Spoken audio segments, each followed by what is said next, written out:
Hello everyone. Daily current affairs में आपका स्वागत है। आज है 21 मई। आज अपना डे है 7। तो ये जो करंट अफेयर है इंपॉर्टेंट है, एसएससी, रेलवे, DSSS और वन डे एग्जाम होते हैं उन सभी के लिए इंपॉर्टेंट है। आइए हम देखते हैं सबसे पहले क्या है। यहाँ पर दे रखा है Sariska tiger reserve supreme court order to mine closure. Mine क्या होता है, जैसे खुदाई होती है ना, तो वहाँ पर उसके लिए सुप्रीम कोर्ट ने कोई ऑर्डर किया है। तो देखते हैं क्या है। Supreme Court of India told the Rajasthan government. देखो राजस्थान गवर्नमेंट क्यों एक्शन ले रही है, जो सिरस्का टाइगर रिजर्व है वो राजस्थान के अंदर है। 15 May to close the 68 mining that are less than 1 kilometre. देखो 1 किलोमीटर के अंदर कम से कम 68 माइनिंग्स हो रखी है, ठीक है, इससे ज़्यादा नहीं होनी चाहिए। The Sariska tiger reserve is decision is part of the large attempt to keep a illegal mining हो रही है, खुदाई हो रही है। इंपॉर्टेंट हैबिट फॉर टाइगर, ये टाइगर के जो रहने की जगह होती है ना, उसको क्या होती है, दिक्कत होती है। Problem since 1990। देखो 1990 के टाइम की बात है। द कोर्ट रूलिंग बैक्स अब rules the wild life protection act. देखो वाइल्ड लाइफ प्रोटेक्शन एक्ट ये इंपॉर्टेंट है सबसे ज़्यादा, इसको ध्यान रखिए। 1972 में आया था, ठीक है, टाइगर के लिए आया था 1973 के अंदर, ठीक है। Wild life protection act and tiger के लिए आया था 1973 के अंदर। और इन्वायरमेंट प्रोटेक्शन आया था 1986 में। ये दोनों बहुत ज़्यादा इंपॉर्टेंट है, हमें इसमें से याद रखना है। जो सिरस्का टाइगर रिजर्व राजस्थान के अंदर है, ठीक है, और जो वाइल्ड लाइफ प्रोटेक्शन एक्ट है वो कब आया था 1972 में। इन्वायरमेंट प्रोटेक्शन एक्ट 1986 में। ये बहुत ज़्यादा इंपॉर्टेंट है। आइए आगे बढ़ते हैं। सिरस्का टाइगर रिजर्व के बारे में बताया। Sariska tiger reserve Indian state Rajasthan के अंदर है, डिस्ट्रिक्ट ऑफ अलवर में। Become the wild life reserve, ठीक है, 1955 के टाइम पे इसको डिक्लेयर कर दिया था। और टाइगर रिजर्व इसको डिक्लेयर किया था 1978 के। All Sariska tigers have been killed by poaching. जितने भी थे 2004 के अंदर सिरस्का टाइगर रिजर्व के अंदर पोचिंग मतलब कि मार पीट के उनकी खाल वगैरह को यूज़ कर लेते हैं, ठीक है। Attempt to the reducing the tiger वहाँ पे ख़त्म हो गए थे 2008 के बाद टाइम पर। The India first successfully move the tiger from Ranthambore से टाइगर मंगाए गए थे, मूव करे गए थे। There for the remaining of the मिडेबल temples forest and reserve for Sariska for many of the और भी द टाइगर इंक्लूडिंग लेपर्ड, ठीक है, सांबर्स और चीता। Sariska part of the project tiger initiate के लिए ये 1800 स्क्वायर किलोमीटर में कवर होता है अप्रॉक्स। आगे बढ़ते हैं। ED do it first black astronaut candidate finally reach the space. देखो ये व्यक्ति है जो ईडी डोइट नाम है इसका, ये अमेरिका का फर्स्ट ब्लैक एस्ट्रोनॉट कैंडिडेट है। मेड ए हिस्टोरिक ट्रिप के बनने ये पहला एक काला व्यक्ति है जो वहाँ पर जा रहा है, स्पेस के अंदर जा रहा है, ठीक है। 19 मई को जेफ बेजोस की कंपनी है जिसका नाम है Blue origin. This event was the big deal because of the happen 60 year, ये 60 साल का है, ठीक है। He was first suggestion by NASA astronaut ने इसको सजेस्ट किया था। ग्रुप को ग्रुप में जाते हैं, ठीक है।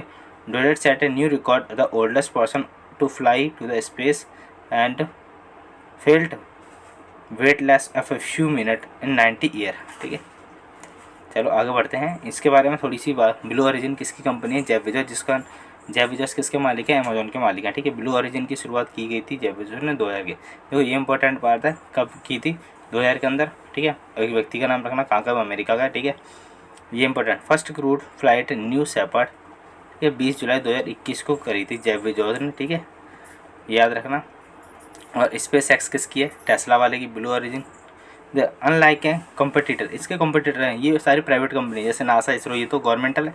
ये स्पेस एक्स और ब्लू ओरिजिन वगैरह क्या है? प्राइवेट कंपनी है। ब्लू ओरिजिन डेवलपिंग है new Glenn rocket promise to the carrier heavier payload. देखो ब्लू ओरिजिन ने एक बनाया न्यू गैलन रॉकेट जिसके अंदर भारी से भारी सामान ले जा सकता है। और this company is involve in the Artemis lunar. Artemis जो होते हैं ना, ठीक है, सन के आसपास के, मून के आसपास के होती हैं ये, ठीक है। आगे बढ़ते हैं।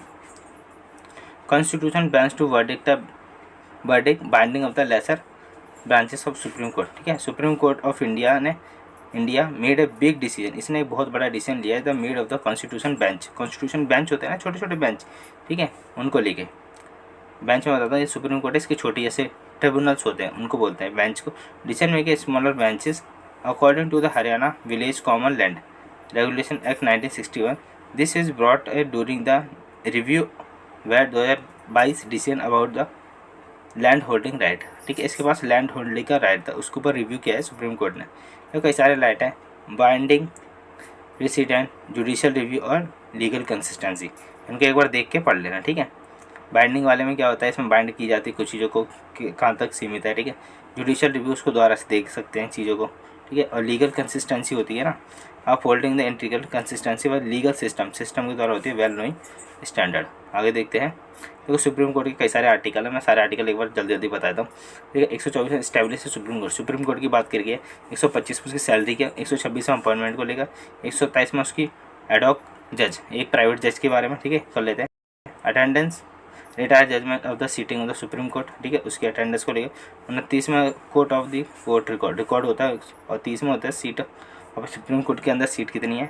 31 में ओरिजिन जुडिक्शन, ठीक है, सुप्रीम कोर्ट के अंदर होता है, ओरिजिन जुडिक्शन लगाते हैं, रेट वगैरह होती है। 131 के अंदर एग्जीक्यूटिव जुडिक्शन होता है, ठीक है। 132 में अपीलेट होते हैं ना, jurisdiction Supreme Court the appeal the High Court, जैसे हाई कोर्ट वाले नीचे से ऊपर सुप्रीम कोर्ट में जाते हैं। Appellate jurisdiction of Supreme Court in the highest to regard the civil matter पे यहाँ पे सर्टेन केसेस पे, यहाँ पे सिविल पे, यहाँ पे अपीलेट लगाते हैं वो किस पे, क्रिमिनल मैटर पे, और यहाँ पे अपीलेट लगाते हैं सुप्रीम कोर्ट के अंदर सर्टिफिकेट के लिए। आगे देखते हैं। 136 में special leave of appeal, special leave के लिए। 27 में रिव्यू ऑफ जजमेंट ऑर्डर के लिए। Enlargement the जुडिक्शन Supreme court. 139 the Supreme court power of issue the certain rate, ठीक है। 29 में ट्रांसफर द सर्टेन केसेस, कुछ केसेस को ट्रांसफर कर देते हैं। 140 में एनिक्लरी पावर ऑफ सुप्रीम कोर्ट। 141 में law declare the Supreme Court in the binding the all court. 42 में enforce the degrees supreme court को लेकर डिस्कवरी को। और 143 में पावर ऑफ प्रेसिडेंट को कंसल्ट कर सकते हैं ये, ठीक है। 144 में सिविल जुडिक्शन के बारे में बात कर रखी है। 44 में भी उसी के बारे में। 45 में रूल ऑफ कोर्ट के क्या क्या रूल होते हैं, ठीक है। सुप्रीम कोर्ट में हमेशा इंग्लिश में ही वर्डिक्ट होते हैं सारे, ठीक है। 146 में बता रखा है ऑफ और and servant of the expanding in supreme court के अंदर एक्सपेंड करते हैं। और 147 में इंटरप्रिटेशन, ठीक है, इंटरप्रिटेट कर सकते हैं किसी भी चीज़ के अंदर। आगे बढ़ते हैं। फसाई ने क्या करा है, वार्न करा है किसको लेके, कैल्शियम कार्बाइड को लेकर। कैल्शियम कार्बाइड क्या होता है, फलों को पकाते हैं, उसका काम होता है। फसाई की फुल फॉर्म है food safety and standard authority of India, ठीक है, ये याद रखना। और फूड बिजनेस ऑपरेटर को लेकर इन्होंने बात की गई है, जो कि क्या होता है, फसाई एक्ट के अंदर बात की गई है कि जो कैल्शियम कार्बाइड होता है पकाने की जगह जहर फैलता जा रहा है, ठीक है। What are the health of risk of calcium carbide के क्या है, देखो, एसिटाइलिन गैस इसमें is made by the calcium carbide, इसे निकलते commonly use for the fruit like mango riper, mango पकाने के लिए। Is harmful element. Arsenic is a phosphorus which are the commonly called masalas.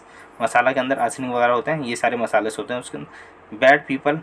Beds of people health इससे ख़राब होती है, और इससे सीन्स लाइक ए डेजिंग, जैसे थकावट, इरिटेशन होना, ठीक है, as well as more serious problem, बहुत सारी वॉमिटिंग वगैरह आना, स्किन की प्रॉब्लम होना, ठीक है, ये सारी चीज़ें इसमें से होती हैं।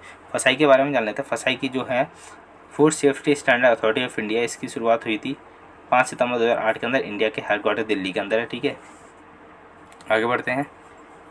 RBI scrutinise the gold loan norms to tighten grip, ठीक है। आरबीआई ने क्या कर रखा है, made a harder non banking financial होते हैं ना, जो do a business telling about the March they follow the rule. Gold loan वगैरह ये ज़्यादा देते हैं, ठीक है, उसके ऊपर इसने थोड़ा टाइट हाथ रख रखा है आरबीआई ने। फसाई वांट टू, ये तो दोबारा से हो गया, ये तो बता दिया मैंने तुम्हें, ठीक है। हाँ, यानी कि वाला पेज ये वाला दोबारा आ गया, ठीक है, इसको कट कर लेना, ये दोबारा से आ गया, ये नहीं, अरे क्या हो गया, ये वाला नहीं है, ये मैंने पहले बता दिया आपको। जो आरबीआई की बात करेंगे यहाँ से, ठीक है, रिजर्व बैंक ऑफ इंडिया, इसकी शुरुआत हुई थी कब से, ये होता है 1 अप्रैल 1935 में, एक्ट आया था 1934 में, और 1949 में इसका नेशनलाइजेशन हुआ था, ठीक है। शक्तिकांत दास साहब इसको 25 इसके वो है गवर्नर है, ठीक है, शक्तिकांत, और ये 4 और डिप्टी गवर्नर है, ठीक है, इनको भी याद रख लेना। आगे बढ़ते हैं। अगर आपको वीडियो पसंद आए तो लाइक करें, शेयर करें, ठीक है, एंड थैंक यू दोस्तों। वीडियो थोड़ा 10 मिनट का हो रहा है, मैं इसको कोशिश करूँगा 6 से 8 मिनट के अंदर लाने की। कुछ ज़्यादा इंपॉर्टेंट वाली बातें होती हैं तो इसलिए मुझे थोड़ी बतानी पड़ती है डिटेल में। एंड थैंक यू दोस्तों।